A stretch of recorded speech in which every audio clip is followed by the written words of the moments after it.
नमस्कार दोस्तों, स्वागत है आपका अपने यूट्यूब चैनल नौकरी करियर में। तो आइए दोस्तों, बिना देर किए शुरू करते हैं। आज के एपिसोड का हमारा पहला पॉइंट है आतंकवाद के खिलाफ जीरो टॉलरेंस। संयुक्त राष्ट्र सुरक्षा परिषद की आतंकवाद निरोधक समिति (सीटीसी) ने आतंकवादी गतिविधियों के खिलाफ जीरो टॉलरेंस सुनिश्चित करने का फैसला किया है। नई दिल्ली में संयुक्त राष्ट्र सुरक्षा परिषद की आतंकवाद निरोधक समिति का बैठक हुआ है। संयुक्त राष्ट्र में भारत के अस्थायी प्रतिनिधि रुचिरा कंबोज है। संयुक्त राष्ट्र में भारत के अस्थायी प्रतिनिधि कौन है? रुचिरा कंबोज। ये है रुचिरा कंबोज।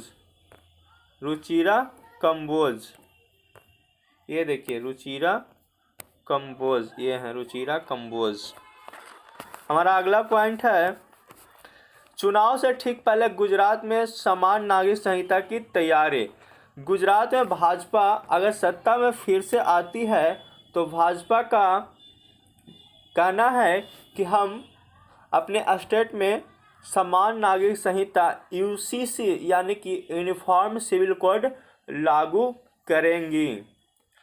अभी तक मात्र एक गोवा ऐसा राज्य है जहां समान सिविल संहिता यूनिफॉर्म सिविल कोड लागू है। गोवा में 1961 जब गोवा पुर्तगालियों से आज़ाद हुआ था, उसी समय से ही वहां समान सिविल संहिता लागू है। अनुच्छेद 44 के अनुसार समान नागरिक संहिता लागू करने की आज़ादी है, लेकिन अनुच्छेद 12 के अनुसार राज्य में केंद्र और राज्य सरकारें शामिल है, यानी कि समान नागरिक संहिता को केवल संसद के जरिए ही लागू किया जा सकता है। हमारा अगला पॉइंट है समान नागरिक संहिता होता क्या है, इसे हम लोग देखते हैं।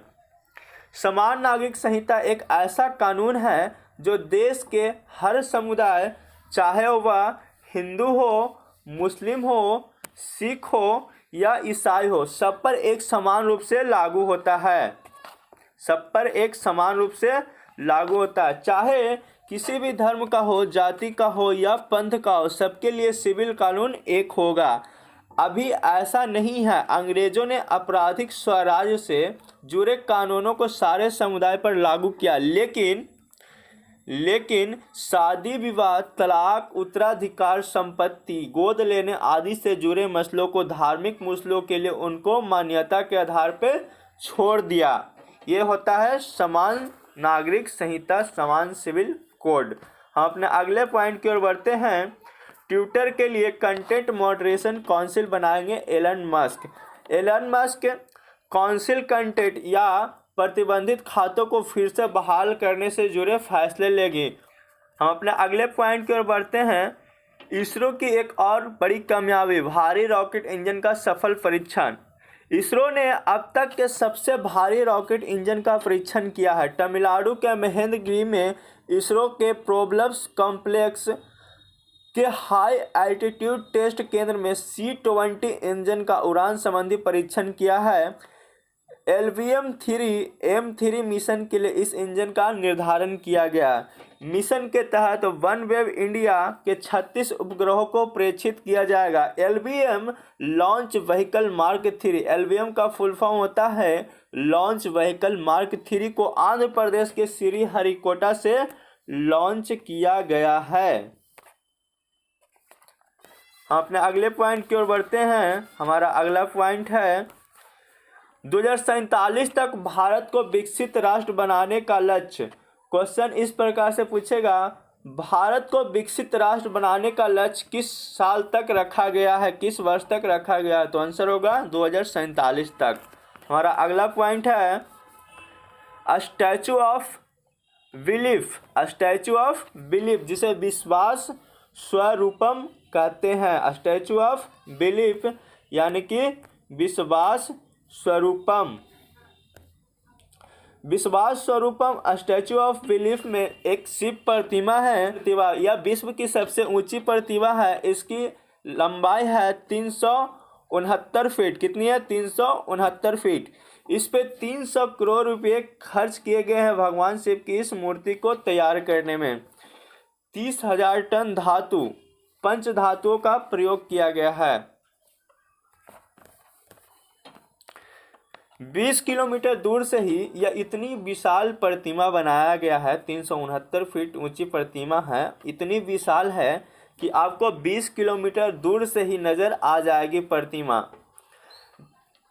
10 साल पहले संत मुरारी बापू ने रखी थी इस प्रतिमा की नींव और उन्हीं के द्वारा यानी संत मुरारी बापू के द्वारा ही इस प्रतिमा का उद्घाटन होगा, अनावरण होगा। 25 फीट ऊंचे और 37 फीट चौड़ी नदी भी है प्रतिमा के ठीक सामने और इसका लोकेशन है राजस्थान के नाथद्वारा पहाड़ी पर निर्मित शिव की सबसे ऊंची प्रतिमा यानी विश्वेश्वरपम। मेन लोकेशन है राजस्थान के नाथद्वारा में और इस प्रतिमा का मूर्तिकार है नरेश कुमार। नरेश कुमार ने मानसेर में तैयार किया है भगवान शिव की सबसे ऊंची मूर्ति जो कि 369 फीट ऊंची है और इसका लोकेशन है राजस्थान के राजसमंद जिले के नाथद्वारा में। हमारा अगला पॉइंट है जिन संरक्षण से समझौते धान की हजारों किस्में। रायपुर स्थित इंदिरा गांधी कृषि विश्वविद्यालय। इंदिरा गांधी कृषि विश्वविद्यालय कहाँ है? रायपुर, जो कि फिलीपींस के मनीला स्थित अंतर्राष्ट्रीय चावल अनुसंधान केंद्र के बाद विश्व का दूसरा सबसे बड़ा जीनोम संग्रह केंद्र है। पहला नंबर पे है फिलीपींस के मनीला स्थित अंतर्राष्ट्रीय चावल अनुसंधान केंद्र और दूसरे नंबर पे है रायपुर स्थित इंदिरा गांधी कृषि विश्वविद्यालय। हम अपने अगले पॉइंट की ओर बढ़ते हैं। ब्रिटेन के प्रधानमंत्री ऋषि सुनक किस पार्टी से हैं? तो ऋषि सुनक का संबंध है कंजर्वेटिव पार्टी से और उनके विपक्षी हैं लेबर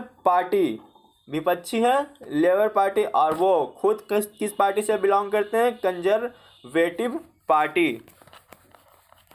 हमारा अगला पॉइंट है सुनक के संवाद को बिहार के प्रज्वल ने दिए शब्द। बिहार के प्रज्वल जो कि अभी काफ़ी चर्चा में है, मात्र 16 साल की उम्र में उसने कंजर्वेटिव पार्टी ज्वाइन की थी और वह ऋषि सुनक के चुनावी रणनीति निर्धारण में अहम भूमिका निभाई है। उन्होंने सुनक के टैक्स, आय, शिक्षा और विदेश नीतियों को लेकर बेहद सटीक और दीर्घकालिक प्रभाव वाला प्रेजेंटेशन तैयार किया है। ब्रिटेन के नए प्रधानमंत्री ऋषि सुनक की कोर टीम में प्रज्वल पांडे भी शामिल हैं। हमारा अगला पॉइंट है मौत की नदी पर बना हौसले का पुल। यारकंदी भाषा में श्योक नदी को मौत की नदी कहते हैं।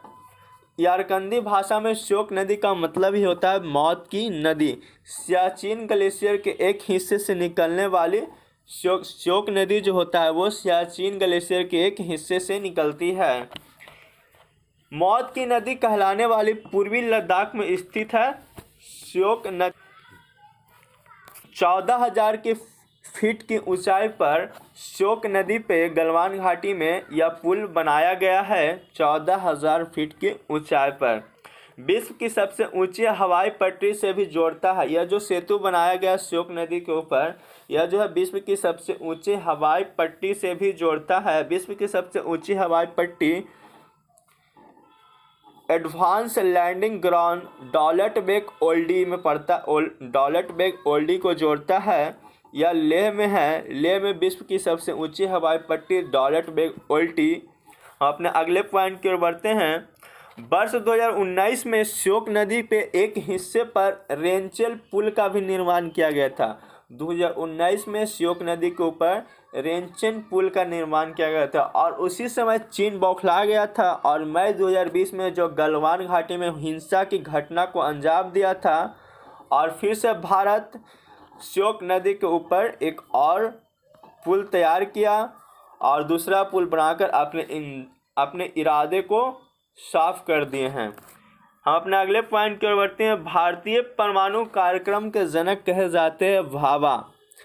भाभा होमी जहांगीर भाभा भारतीय परमाणु के जनक। भाभा ने ही मेसन कण की पहचान की और उसका नामकरण किया। भाभा ने ही मेसन कण की पहचान की और उसका नामकरण किया। जर्मन भौतिकविदों के साथ मिलकर कॉस्मिक विकिरणों को समझाने के लिए कैस्केड सिद्धांत भी विकसित किया था होमी जहांगीर भाभा ने। और एशिया का पहला एटॉमिक रिएक्टर 1956 में ट्रॉम्बे में स्थापित किया था इन्होंने। इसी के साथ हमारा करंट अफेयर का सेशन समाप्त होता है। तो आइए दोस्तों, हम अपने नेक्स्ट सेशन में मिलते हैं नेक्स्ट करंट अफेयर के साथ। धन्यवाद।